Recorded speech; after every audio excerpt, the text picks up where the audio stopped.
Hi అండి, అందరికీ నమస్తే. నేను మీ సునీల్ మద్దాల. విజయవాడలో వైసీపీకి భారీ షాక్ అయితే తగలబోతుందండి. ఇది మాత్రం నిజం. ఎలా అంటే ఆల్రెడీ ఎన్నికల్లో తగిన ఘోర పరాజయం అది మర్చిపోకముందే మరలా ఇప్పుడు విజయవాడలో వైఎస్ఆర్సీపీకి భారీ షాక్ అయితే కనుక తగలబోతుంది. ఎలా అంటారా, విజయవాడలో నగరపాలక సంస్థలో వైసీపీ కార్పొరేట్ల సంఖ్యాబలం రోజు రోజుకి తగ్గిపోతుంది. కాబట్టి దీని మీద అయితే కనుక నా విశ్లేషణ అనేది సాగబోతుంది. మర్చిపోద్దు, వీడియోలోకి వెళ్ళే ముందు నాది రిక్వెస్ట్ ఉందండి, ప్లీజ్ లైక్ చేయండి. లైక్ చేయడంతో పాటు మీ అమూల్యమైన అభిప్రాయాన్ని తెలియజేయండి, కామెంట్ రూపంలో తెలియజేయండి. లైక్ చేస్తే ఈ వీడియో ఎక్కువ మందికి షేర్ అవుతుంది. అలాగే మీరు మన ఛానల్ని సబ్స్క్రైబ్ చేసుకోండి, అలాగే వీడియోని షేర్ చేయండి. ఫస్ట్ అయితే కనుక లైక్ చేయండి. విజయవాడ నగరపాలక సంస్థలో వైసీపీ కార్పొరేట్ల సంఖ్యాబలం రోజు రోజుకి తగ్గిపోతుంది. తగ్గిపోకపోతే పెరుగుతుంది ఏంటండి? ఆల్రెడీ గవర్నమెంట్ మారిపోయింది. గవర్నమెంట్ మారిపోవడం నయానో భయానో. మొత్తానికి ఎలాగైతే అండి, విజయవాడలో ఉండే కార్పొరేటర్లను అందరినీ కూడాను టీడీపీ తమ వైపుకు రాకోవడానికి శత విధాల ప్రయత్నాలు చేస్తుంది. కాబట్టి వీళ్ళలో కొంతమంది ఉంటారా, వెళ్ళిపోతారా, రకరకాల ఊహాగానాలు అయితే కనుక భారీ ఎత్తులో జరుగుతున్నాయి. కాబట్టి విజయవాడలో రానున్న రోజుల్లో భారీ షాక్ అయితే కనుక వైఎస్ఆర్సీపీకి తగులుతుంది అని నా ఎక్స్పెక్టేషన్స్. ఎలా అంటే గత నగరపాలక సంస్థ ఎన్నికల్లో వైఎస్ఆర్సీపీ పార్టీ తరపున 49 మంది గెలవగా ఒకళ్ళు మాత్రమే టీడీపీ నుంచి గెలిచారు. అది మీ అందరికీ తెలిసిన విషయం. గెలిచిన ఒకరు కూడా వైఎస్ఆర్సీపీలో జాయిన్ అవడం ద్వారా మొత్తం సంఖ్యాబలం 50 మందికి చేరింది. ఈ 50 మందిలో 50 మంది ఉన్నా సరే ఏదైతే విజయవాడ ఉందో ఆ విజయవాడ పరిపాలక సంస్థలో జరిగిన దరిద్రం ఏంటంటే కనుక ఈ 50 మంది ఉన్నా సరే అక్కడ ప్రయోజనం సున్నా నన్ను అడిగితే కనుక. ఎలా అంటే అక్కడ సరైనటువంటి అభివృద్ధి అనేది జరగలేదు.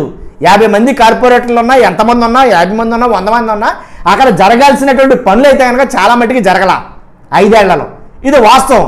కాబట్టి అది ఏదైతే జరగలేదో దాన్ని దృష్టిలో పెట్టుకుని జనాలైతే కనుక కొద్దిగా వ్యతిరేకత అయితే ఉంది. అక్కడ ఆ వ్యతిరేకతను ఆసరాగా చేసుకుని ఆ 50 మందిని నిలకడగా ఉంచకుండా ఇప్పుడు ఏంటంటే కనుక అక్కడ కొత్త రకంగా పావులు అయితే కదుపుతున్నారు. పైగా అక్కడ అభివృద్ధినేమో కొద్ది గొప్ప జరగలేదు, ఆ మాట వాస్తవమే. పైగా అక్కడ ఎవరైతే వెల్లంపల్లి శ్రీనివాస్ ఉన్నారో ఆయన మీద కొంతమంది కార్పొరేటర్లకు నచ్చకపోవడం, ఎందుకంటే ఆయన కొంచెం దుందుడు స్వభావం.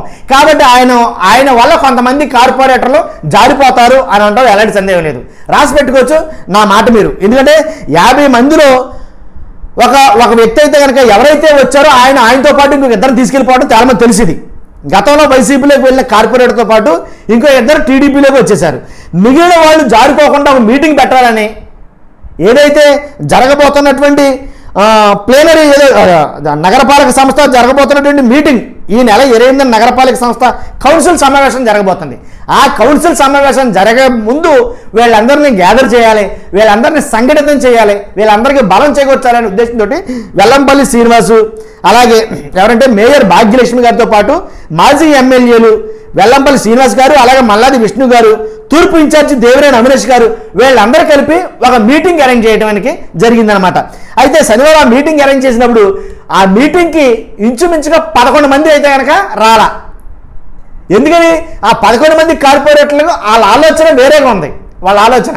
కాబట్టి 11 మంది మానేశారు రానేసరికి ఏదైతే సోషల్ మీడియా ఎల్లో మీడియా ఉందో అయితే ఈ 11 మంది కూడా జంపు, దాంట్లో ఎలాంటి డౌట్ లేదు, వాళ్ళంతా కూడా జంప్ అయిపోతారు అని అంటాం. అలా రాతలు రాయడం, వీడియో చేయడం జరిగిందనమాట. కాబట్టి 11 మంది వాస్తవంగా వెళ్ళి ఉద్దేశం లేకపోయినా సరే వీళ్ళ పంపించేసేలా ఉన్నారు అవతలకి. కాబట్టి ఆ 11 మందిలో మాత్రం కొంతమంది అయితే కనుక పార్టీ మీద ఏది వైఎస్ఆర్సీపీ పార్టీ మీద విముఖతతోటి వెల్లంపల్లి శ్రీనివాస్ గారి ధోరణితోటి విసిగి వేరే పార్టీలోకి వెళ్ళే అవకాశాలు అయితే కనుక ఉన్నాయి. దాంట్లో ఎలాంటి డౌట్ లేదు. కాదు 11 మంది వెళ్ళిపోతారనుకోవడం పొరపాటే, దాంట్లో ఎలాంటి డౌట్ లేదు. కాబట్టి ఈ మీటింగ్ శనివారంకి 11 మంది రాకపోవడం పెద్ద చర్చ అయింది. పైగా వచ్చిన వాళ్ళందరూ కూడాను ఏం లేదురా ఈ మీటింగ్ ఎందుకని అంటే కనుక మనం బయటకు వెళ్ళిపోతామేమో, వేరే పార్టీలోకి వెళ్ళిపోతామేమో అని వెళ్లకుండా ఉండడం కోసం, మనకు ఒక ధైర్యాన్ని, మనకు ఒక బలాన్ని మాట్లాడడం కోసం ఈ మీటింగ్ పెట్టారు అని వాళ్ళే బయట చెప్పడం చాలా మట్టుకి విడ్డూరంగా అనిపించిందండి అక్కడ ఉన్న జనాలకి. కాబట్టి ఇదండి మొత్తానికి ఏంటి. అలాగే మీటింగ్ అని తెలిసిన 47 మందికి 36 మంది హాజరయ్యారు కదా. వీరిలో 4 పార్టీ మారుతారని సంకేతాలు ఇచ్చారు. 3 జనసేనలోకి, ఒకరేం బీజేపీలోకి వెళ్ళిపోతారు అనేది కనుక చాలా మంది మాట్లాడుకున్నారంట. తర్వాత పశ్చిమ ఎమ్మెల్యే సుజనా చౌదరి దీంట్లో ప్రముఖంగా క్రియాశీలక పాత్ర పోషించి ఆ 4 తమ వైపు తిప్పుకునేటట్టుగా పావులు కదుపుతారు. ఆల్రెడీ ఆ 4 మాట్లాడడం జరిగింది. ఆ 4 వెళ్ళి సుజనా చౌదరి గారిని కలవడం జరిగింది. ఇది మాత్రం వాస్తవమే.